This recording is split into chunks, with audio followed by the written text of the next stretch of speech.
बिस्मिल्लाहिर्रहमानिर्रहीम वस्सलातु वस्सलामु अला सय्यिदिल अंबिया'i वल मुरसलीन। सो स्टूडेंट्स की डिमांड पे BS 4 ईयर प्रोग्राम में जो 8th सेमेस्टर में 2019 में पेपर आया था, challenges of changing earth, course code है इसका बॉट 413। तो मैं इंशाल्लाह जी इसके सारे शॉर्ट क्वेश्चंस आपके साथ डिस्कस करूंगा। उससे पहले जो ऑब्जेक्टिव पोर्शन था, क्योंकि 2019 के अंदर भी ऑब्जेक्टिव पोर्शन था, जो MCQs थे, वो भी आपके साथ इंशाल्लाह डिस्कस करूंगा। क्योंकि कुछ स्टूडेंट्स कह रहे थे लास्ट वीडियोस में मैंने जो MCQs थे वो डिस्कस नहीं किए थे, कि सर वो भी डिस्कस कर दिया करें ताकि हमारे कुछ कॉन्सेप्ट्स मजीद क्लियर हो जाएं। तो इंशाल्लाह जी हम लोग उसका ऑब्जेक्टिव भी डिस्कस करेंगे और उसके बाद फिर शॉर्ट क्वेश्चंस के आंसर्स भी मैं आपको बताऊंगा और एक्सटेंसिव क्वेश्चंस भी बताऊंगा कि कौन कौन से आए थे, ताकि आप लोगों को बिफोर फाइनल एग्जाम भरपूर हेल्प मिल सके। और अगर कोई फर्स्ट टाइम ये वीडियो देख रहा है और मेरा व्हाट्सएप चैनल, व्हाट्सएप जो ग्रुप है फ्री ऑफ कॉस्ट, वो ज्वाइन करना चाहता है, separate for females and separate for mails, तो मेरा व्हाट्सएप नंबर नोट कर ले, +923466139239। आप लोगों ने क्या करना है जी, चैनल को सब्सक्राइब करना है, स्क्रीनशॉट लेना है और अपने नाम, अपने शहर के नाम और अपनी क्लास के नाम के साथ, अगर इसके अलावा भी कोई सेमेस्टर आप ज्वाइन करना चाहते हैं तो मेरे व्हाट्सएप नंबर पर मुझे अपना डाटा सेंड कर दें। इंशाल्लाह मैं आप लोगों को अपने free of cost WhatsApp group में शामिल कर लूंगा। तो हम चलते हैं इस डिस्कशन की तरफ। रब्बि इश्रह ली सदरी व यस्सिर ली अमरी वहलुल उक़दतम मिन लिसानी यफ़क़हू क़ौली। आमीन या रब्बुल आलमीन। सो ऑब्जेक्टिव पोर्शन में इस फर्स्ट MCQ पूछा गया था, thickness of troposphere at poles.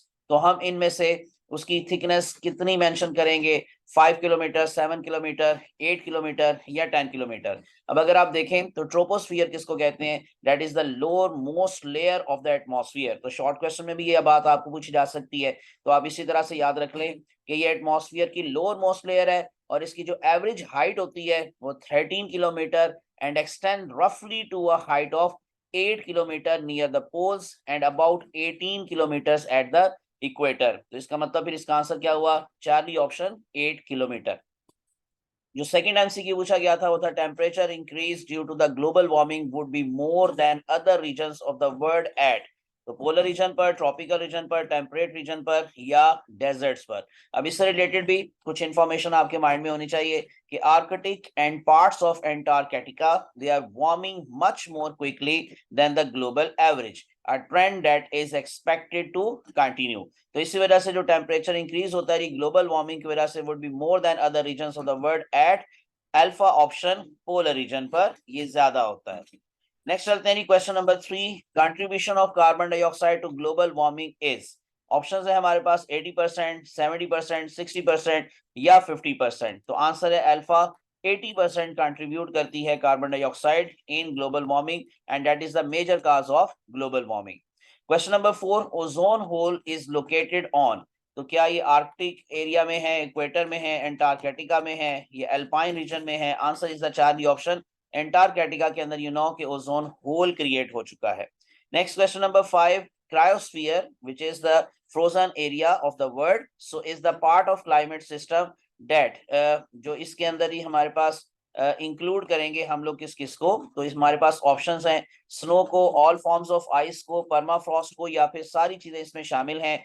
तो सारी ही चीजें इसमें शामिल हैं क्योंकि cryosphere include snow, sea ice, lake and river ice, iceberg, glaciers, ice caps, ice sheets and ice shelves, permafrost and seasonally frozen ground and solid precipitation. और ये बहुत इंपॉर्टेंट टॉपिक है जी क्रायोस्फीयर, इसको जरूर याद कीजिएगा। लॉन्ग क्वेश्चन, शॉर्ट क्वेश्चन इसमें आता रहा है और इंशाल्लाह अभी भी इस दफा आएगा जहां तक मेरा पॉइंट ऑफ व्यू है। तो इसका आंसर है delta option all A B and C. Number 6, dam built on the rivers. तो हम उसमें रेगुलेट ऑप्शंस हमारे पास है, रेगुलेट रिवर फ्लो, हम उसको इसके साथ रिलेट करेंगे, या ट्रैप सेडिमेंट्स, या increase consumption of the river water, या ऑल ए बी एंड सी। तो again answer is the delta option all A, B and C. Next 7 question था, percentage proportion of the total number of animal and plant species living in the tropical forest is more than। 60% से ज्यादा है, 50% से ज्यादा है, 45% या 40%? Answer is the beta option, 50%, more than 50%। Next question number 8, which of the following gases is not included in the category of greenhouse gases? Methane, hydrogen, carbon dioxide and nitrogen oxides। Answer is the beta option, hydrogen का जो green house effect है उससे कोई खास ताल्लुक नहीं है, जबकि methane, carbon dioxide, nitrogen oxide के सारे के सारे ग्रीन हाउस गैसेस में शामिल हैं।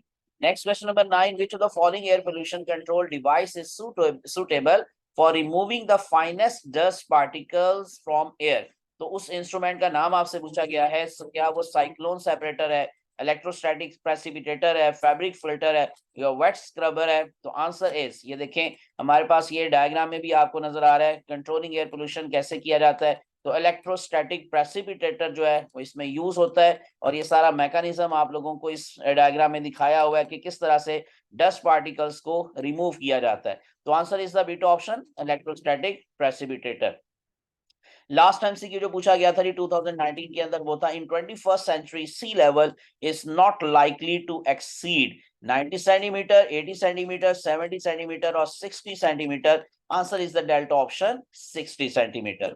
ये थे एमसीक्यूज, और अब शॉर्ट क्वेश्चंस की तरफ चलते हैं। बेसिकली ये शॉर्ट क्वेश्चंस नहीं पूछे गए थे, ये ब्रीफ नोट्स लिखने के लिए पूछे गए थे। ये बेसिकली ब्रीफ नहीं है, ये स्पेलिंग्स गलत है। मैं इसके पहले स्पेलिंग्स आपको सही कर देता हूं, और उसके बाद फिर दोबारा से मैं इसको डिस्कस करता हूं कि कौन कौन से नोट्स लिखने के लिए आए थे 2019 के पेपर में। ठीक हो गई। Right brief note on the following. तो ये 5 नोट्स आए थे, 4 मार्क्स का नोट था, तो इसलिए आप लोगों ने शॉर्ट क्वेश्चन ही थोड़ा सा ज्यादा आंसर देना था। अब ये मैं आपको अभी बताता हूँ कि इसके मैंने पीडीएफ के नोट्स जो है वो तैयार किए हुए हैं, और अगर आप मेरा व्हाट्सएप ग्रुप ज्वाइन करते हैं तो इंशाल्लाह आप लोगों को फ्री ऑफ कॉस्ट ये पीडीएफ के नोट्स मिल सकते हैं। तो पहला इसमें नोट लिखना था atmospheric inputs to the ocean. मैं आपको पांचों पहले बता दूं कि कौन कौन सी चीजों पर नोट लिखना था।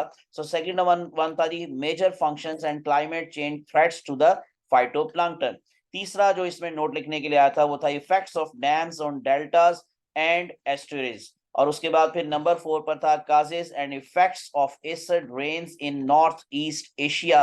और लास्ट जो नोट लिखने के लिए आया था वो था बायोडाइवर्सिटी कन्वेंशन। अब इसके एक्सटेंसिव क्वेश्चंस मैं आप लोगों के साथ बाद में डिस्कस करता हूं। पहले मैं आप लोगों को थोड़ा सा ये दिखा देता हूँ, ये पीडीएफ का मैंने मटेरियल तैयार किया हुआ है, 2019 का ये पेपर था, और इसमें जो जो नोट लिखने के लिए आए थे, जैसे पहला था ये atmospheric inputs to the oceans. तो इसमें आप दो बातें करेंगे, एटमॉस्फेरिक इनपुट ऑफ केमिकल्स को अलग से डिस्कस कर ले, और केमिकल्स के अलावा जो मेटल्स और न्यूट्रिएंट्स हैं उनका जो इनपुट होता है ओशंस के अंदर उसको आप अलग से डिस्कस कर सकते हैं। तो इस तरह से ये देखें मैंने ये कुछ थोड़ा सा नोट्स की फॉर्म में, यानी कि जैसे उसने कहा ब्रीफ नोट लिखें, तो मैंने ये 4 मार्क्स के अकॉर्डिंग ये मटेरियल जो है वो सर्च आउट करके 2-3 जगहों से, तो ये एक जगह पर इकट्ठा करके आप लोगों को दिखा दिया है। अब इसी तरह से जो दूसरा नोट था major functions and climate changes threats to the phytoplanktons, इसमें आप सबसे पहले फाइटोप्लैंक्टन्स को डिफाइन करेंगे, उनकी कुछ इंपॉर्टेंस बताएंगे, फिर उसके बाद उनको आप लोग रिलेट करेंगे with the photosynthetic organisms of the oceans, और उसके बाद फिर आप लोग उसका क्लाइमेट जो चेंज है उसके ऊपर इफेक्ट जो है वो आप बताएंगे, जैसे मैंने ये सारा मेंशन किया हुआ है।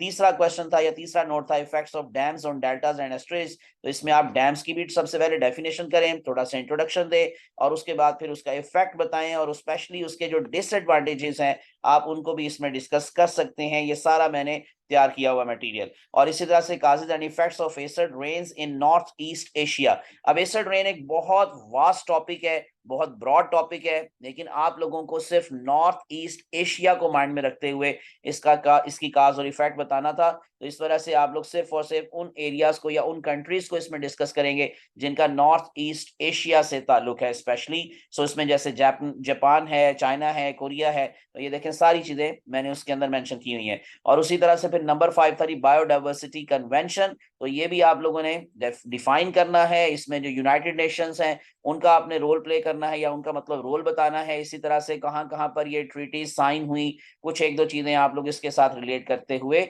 इस नोट्स में बताएंगे। और लास्ट पे हम चलते हैं, मैं दोबारा से आपको स्लाइड्स पर ले चलता हूं। तो आप लोगों को इसमें से कौन कौन से लॉन्ग क्वेश्चंस पूछे गए थे 2019 के पेपर में।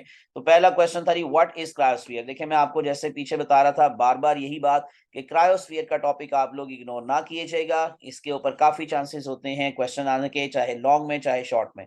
So how does it contribute to the global climate change, 10 number का ये क्वेश्चन पूछा गया।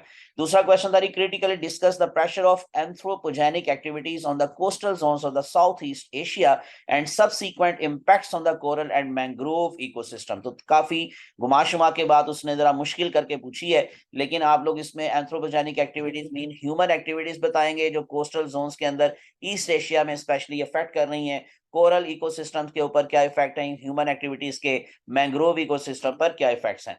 और नंबर 3 जो क्वेश्चन पूछा गया था वो भी 10 मार्क्स का, दैट वाज की give a detailed account of emissions from the oceans to the atmosphere and their role in biogeochemical cycles and climate regulation. तो थोड़ा सा क्वेश्चन को जज करना है आप लोगों ने आंसर देने से पहले, और उसके बाद फिर उसको पॉइंट्स बनाकर, हेडिंग्स बनाकर आपने एक्सप्लेन करना है। तो ये था जी 2019 का पेपर। इंशाल्लाह आने वाली वीडियोस में मैं आपके साथ डिस्कस करूंगा 2020, इसी तरह से ऑनवर्ड 2022 तक। तो मेरे चैनल को सब्सक्राइब कर लें और आप बेल आइकॉन को जरूर प्रेस कर लें ताकि आप लोगों को अपडेट्स और मोस्ट इंफॉर्मेटिव वीडियोस मिलती रहें। Stay blessed, thanks for watching, मुझे अपनी दुआ में याद रखेगा। अल्लाह आप सबका हामी नासिर हो। अल्लाह हाफिज।